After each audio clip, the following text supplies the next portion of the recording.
पीरों के पीर बाबा रामदेव जी अपने अमिट चमत्कारों की वजह से पूरी दुनिया में विख्यात हैं। जिनके दरबार में क्या गरीब और क्या अमीर सब बराबर हैं, जहां पर जाने से हर मनोकामना पूरी होती है।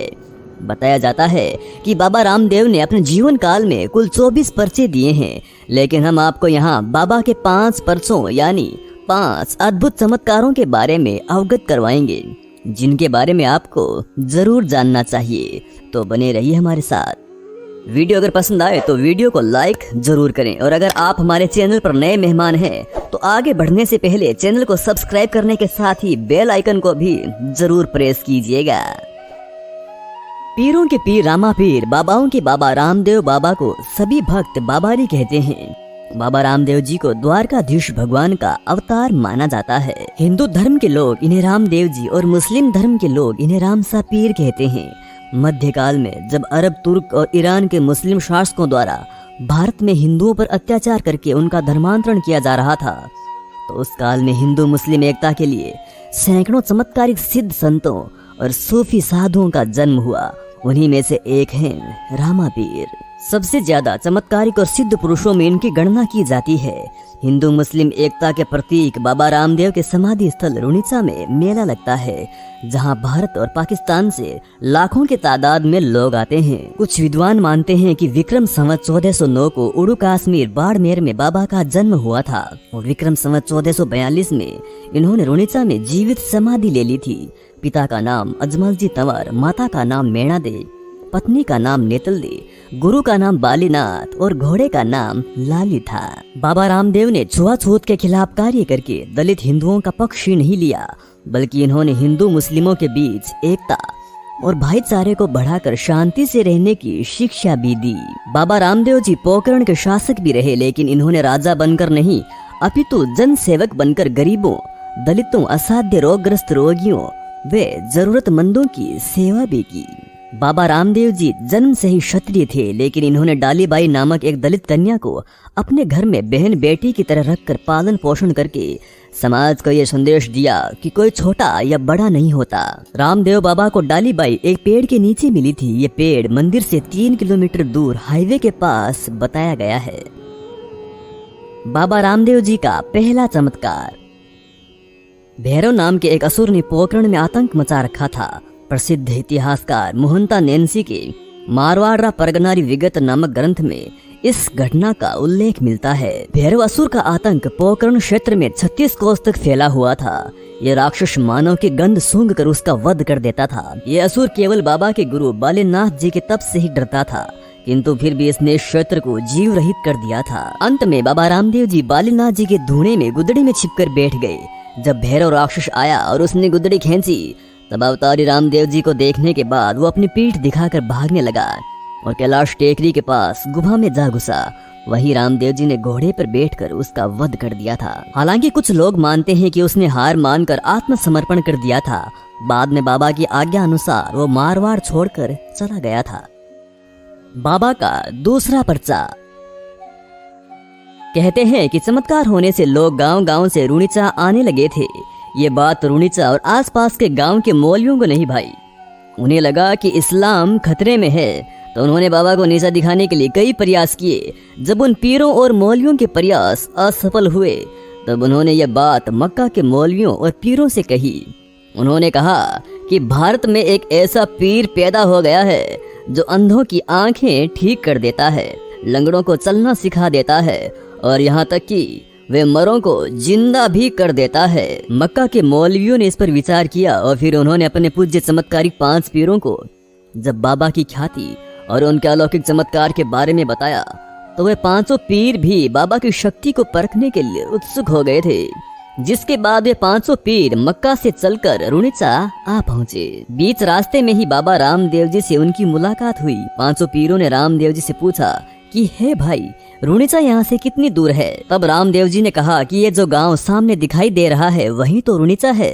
क्या मैं आपके रुणिचा आने का कारण पूछ सकता हूँ? तब उन 5 पीरों में से एक पीर बोला कि हमें यहाँ रामदेव जी से मिलना है, उनकी पीराई देखनी है। तब रामदेव जी बोले कि हे पीर जी, मैं ही रामदेव हूँ और आपके सामने खड़ा हूँ। कहिए मेरे योग्य क्या सेवा है। पांचों पीर बाबा की बातें सुनने के बाद कुछ देर उनकी ओर देखते रहे, फिर हंसने लगे और सोचने लगे कि एक साधारण सा दिखाई देने वाला व्यक्ति कैसे एक पीर हो सकता है। रामदेव जी ने उनकी आव भगत की और अतिथि देवो भव की भावना से उन्हें भोजन के लिए आमंत्रित किया। बाबा के घर जब पांचों पीरों के भोजन हेतु जाजम बिछाई गई, तकिए लगाए गए, पंखे लगाए गए और सेवा सत्कार के सभी सामान सजाए गए, तब भोजन पर बैठते ही एक पीर बोला कि अरे हम तो अपने खाने के कटोरे मक्का ही भूल आए हैं। हम तो अपने कटोरों में ही खाना खाते हैं, दूसरे के कटोरों में नहीं। ये हमारा प्रण है, अब हम क्या कर सकते हैं।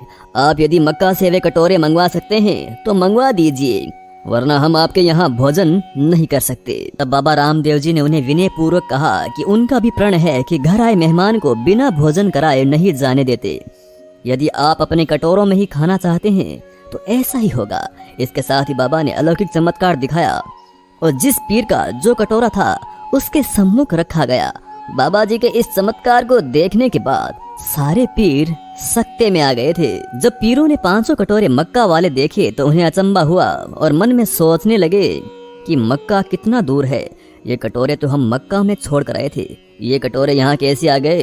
तब उन पीरों ने कहा कि आप तो पीरों के पीर हैं। पांचों पीरों ने कहा कि आज से आपको ये दुनिया रामा पीर के नाम से पूजेगी। इस तरह से पीरों ने भोजन किया और रामदेव जी को पीर की पदवी मिली और रामदेव जी रामा पीर कहलाए। बाबा रामदेव जी का तीसरा चमत्कार।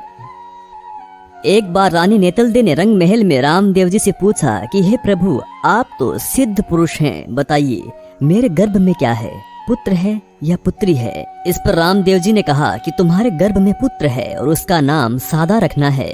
रानी का संशय दूर करने के लिए रामदेव जी ने अपने पुत्र को आवाज दी। इस पर अपनी माता के गर्भ से ही वह पुत्र बोल उठा। इस तरह उस शिशु ने अपने पिता के वचनों को सिद्ध कर दिया। साद अर्थात आवाज के अर्थ से उनका नाम सादा रखा गया। रामदेवरा से 25 किलोमीटर दूर ही उनके नाम से सादा गांव बसा हुआ है। बाबा रामदेव जी का चौथा चमत्कार।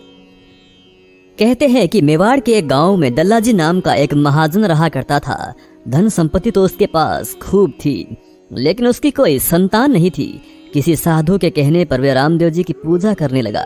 उसने अपनी मनोती बोली कि यदि मुझे पुत्र की प्राप्ति हो जाएगी तो सामर्थ्य अनुसार एक मंदिर बनवाऊंगा। इस मनोती के 9 महीने पश्चात उसकी पत्नी के गर्भ से पुत्र का जन्म हुआ।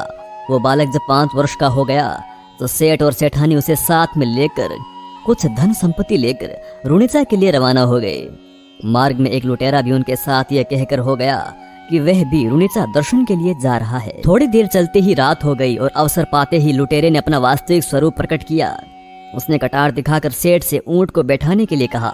उसने सेठ की समस्त धन संपत्ति हड़प ली और जाते जाते वह सेठ की गर्दन भी काट गया। रात्रि में उस निर्जन वन में अपने बच्चे को साथ लिए सेठानी विलाप करती हुई रामदेव जी को पुकारने लगी। अबला की पुकार सुनकर रामदेव जी अपने नीले घोड़े पर सवार होकर तत्काल ही वहां आ पहुंचे। आते ही रामदेव जी उस अबला से अपने पति का कटा हुआ सर गर्दन से जोड़ने को कहा। सेठानी ने जब ऐसा किया तो सर जुड़ गया और दल्ला जी जीवित हो गया। बाबा का ये चमत्कार देखने के बाद दोनों सेठ सेठानी बाबा के चरणों में गिर पड़े। बाबा उनको सदा सुखमय जीवन का आशीर्वाद देकर अंतर ध्यान हो गए। बस उसी स्थल पर दल्ला जी ने बाबा का एक भव्य मंदिर बनवाया। कहते हैं कि ये सब बाबा की ही माया थी। बाबा रामदेव जी का 5वां पर्चा। कहा जाता है कि एक अंधा साधु सिरोही से कुछ अन्य लोगों के साथ रुणिचा में बाबा के दर्शन के लिए निकला था। सभी पैदल चलकर रुणिचा आ रहे थे। रास्ते में थक जाने की वजह से अंधे साधु के साथ सभी लोग एक गांव में पहुंचकर रात्रि विश्राम करने के लिए रुक गए। लेकिन आधी रात को नींद से उठकर सभी लोग अंधे साधु को वहीं छोड़कर चले गए। जब अंधा साधु जागा तो उसे वहां पर कोई नहीं मिला और इधर उधर भटकने के पश्चात वो एक खेजड़ी के पास बैठकर रोने लगा। उसे अपने अंधेपन पर इतना दुख हुआ जितना उससे कभी नहीं हुआ था। रामदेव जी अपने भक्त के दुख से द्रवीभूत हो उठे और वे तुरंत ही उसके पास पहुंचे। उन्होंने उसके सिर पे हाथ रखकर उसके नेत्र खोल दिए और उसे दर्शन दिए। उस दिन के बाद वो साधु वहीं रहने लगा। उस खेजड़ी के पास रामदेव जी के चरण पगले स्थापित करके उनकी पूजा किया करता था। कहा जाता है कि वहीं पर ही उस साधु ने समाधि ले ली थी। बाबा रामदेव जी का समाधि स्थल।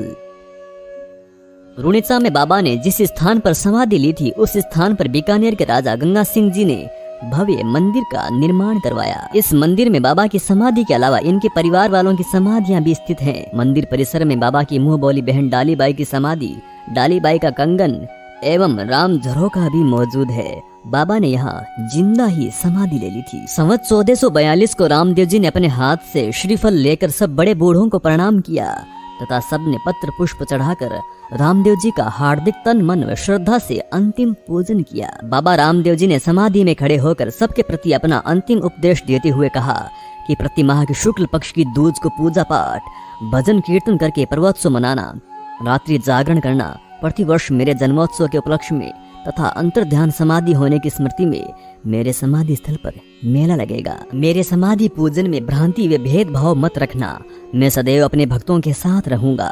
इस प्रकार श्री रामदेव जी महाराज ने समाधि ले ली थी। जय हो द्वारकाधीश की, जय हो बाबा रामदेव जी महाराज की।